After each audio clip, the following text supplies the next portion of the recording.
తలుపులు దగ్గరకి వేసి ఆయన గబగబా ఆ తేరు ఆగిపోయిన ప్రదేశానికి వెళ్ళారు.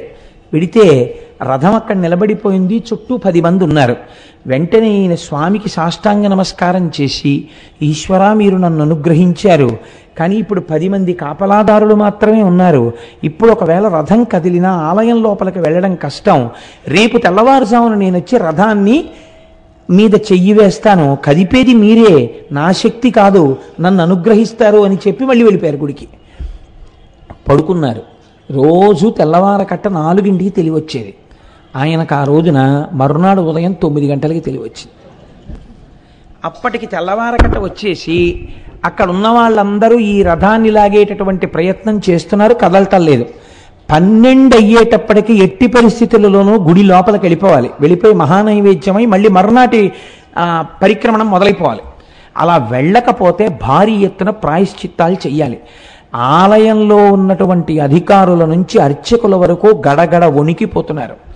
ఇలా వణికిపోతున్న సమయంలో గబగబా సంధ్యావందనాదులు పూర్తి చేసుకుని కావ్యకంఠ గణపతి ముని తనకున్న బట్టల మూటోటి పట్టుకుని వెళ్ళి వేద పాఠశాలలో దాన్ని అప్పజెప్పి ఆ రథం దగ్గరికి వెళ్ళి, అయ్యా నాకు చోటివ్వండి, ఈశ్వరుడు పిలిస్తే వచ్చాను అనేటప్పటికి అందరూ ఆయనకి చోటు ఇచ్చారు.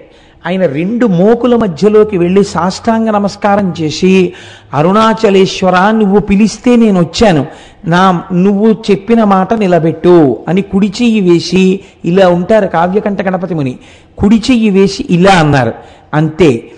చాలామంది కలిపి తేలిక వాహనాన్ని లాగేస్తే ఒక్కసారి ఎలా దూకుతుందో, అలవాట్లేనివాడు ఫస్ట్ గేర్ వేసేసి యాక్సిలేటర్ వదిలేస్తే బండి ఎలా దూకుతుందో అలా ఒక దూకింది అరుణాచలం రథం. దూకి గుళ్ళోకి వెళ్ళిపోయింది. వెంటనే ఎవరు రాయి బక్కబాపడు, ఎవరింతటి మహాత్ముడు, ఈయన్ని ఎలాగైనా పట్టుకోవాలనుకుని చూశారు. చిత్రం ఏమిటంటే మహాత్ములైనటువంటి వారు గుర్తింపుల కోసం వెంపర్లాడరు. వాళ్ళు చూసేటప్పటికే సందులు గొంతుల్లో పడైన వెళ్ళిపోయారు. ఎవ్వరికీ కనపడలేదు. అరుణాచలేశ్వరుడు కావ్యకంఠ గణపతి ముని యొక్క తపస్సుకి తొందరగా పలికినటువంటి ప్రదేశం నైరుతిలింగ స్థానం. కాబట్టి ఆ నైరుతిలింగం దగ్గరికి వెళ్ళినప్పుడు మనం ప్రత్యేకించి అరుణాచలేశ్వర నీ అనుగ్రహాన్ని మా యందు ప్రసరించు అని మనం చక్కగా అక్కడ నమస్కారం చేసుకోవాలి. అరుణగిరికి తప్పకుండా ప్రదక్షిణం చెయ్యండి అని అనడం వెనకాతల ఒక కారణం ఉంది. మీరు వెళ్ళేటప్పుడు అన్ని దిక్కుల యందు మీకు ఆలయాలు కనపడతాయి.